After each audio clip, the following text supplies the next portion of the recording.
Hello students, welcome to the session. Myself Anuradha. Today I am taking class 9th history chapter 1, the French Revolution. Before taking up this chapter, I would like to share this thought with you as thoughts inspires us.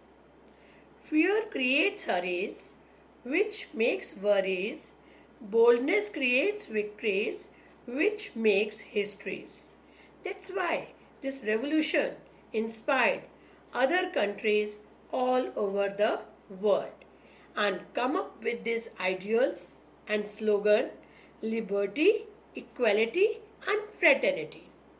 The objective of this chapter is to know about the social division of France in the late 18th century and its discriminatory aspect. Another objective to understand the causes of French Revolution. Here we go. Let's see first about the country France. France, hexagonal in shape, the capital is Paris. It uses different currency like euro. The borders are Spain, Italy and Germany. Let's see the brief story of France. The French Revolution was a watershed event in the modern European history. It began in 1789 and ended in late 1790s with the coming of Napoleon, the military dictator. French society during 18th century. France was under monarchy of Bourbon family with Louis XVI as king. There was acute shortage of finance due to prolonged wars. France was under heavy debt. Society was based on feudal system.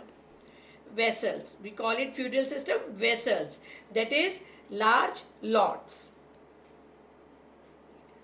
During this period, French people tried to uproot the old institutions like absolute monarchy or feudal system. The revolution put forward the ideas of liberty, equality and fraternity, which subsequently became the cornerstone of modern democracy throughout the world. The ancient regime and its crisis. The French Revolution had been building up for many years. The peasants worked from morning to evening, dawn to dusk, on land owned by their local lords. Taxes were very high because of wars that France had fought in the 17th and 18th centuries, and because of Louis XVI, 15 and Louis XVI. Now, before go to further explanation of this topic, students, I would like to give you few words, few terms of this chapter. The first is the feudal system, then the livre, then tithi, tally, subsistence, crisis. So, I will explain you one by one these terms. Feudal system means under the system people held land in exchange of service. Then the livre, unit of currency in France, discontinued in 1774. Tithi, a tax levied by church comprising 1/10 of the agricultural products. Tally, tax to be paid directly to the state. Then the subsistence crisis means an extreme situation where the basic means of livelihood gets endangered. Now we move to the causes of French Revolution. Why French Revolution started? What were the causes? Number 1, wars and economic crisis.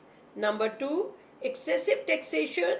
Number 3, social disparity. Number 4, the rise of the middle class. Number 5, the struggle to survive.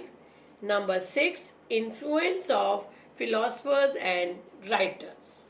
So I will explain you these causes one by one.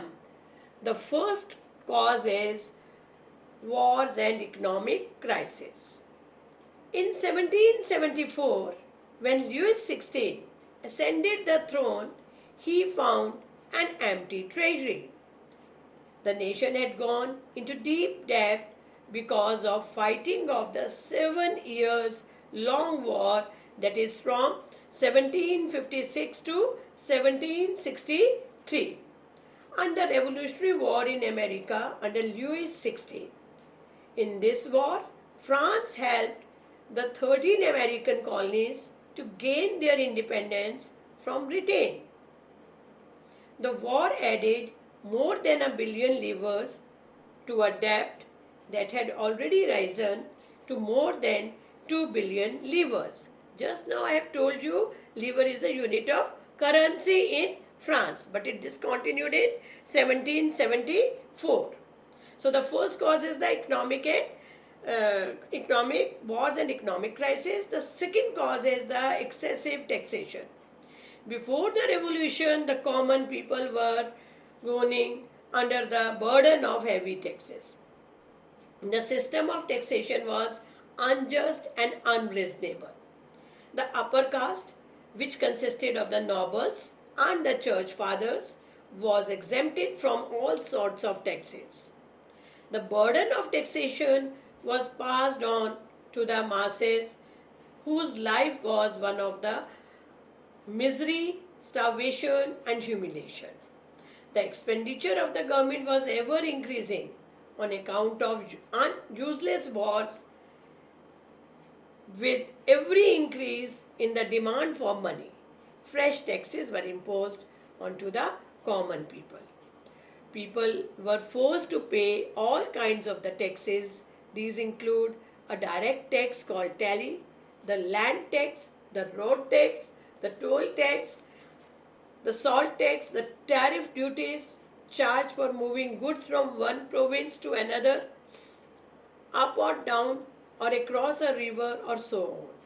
The church too extracted its share of taxes called tithes from the peasants. Sometimes 4/5 of the total income of the farmer would go towards the payment of taxes.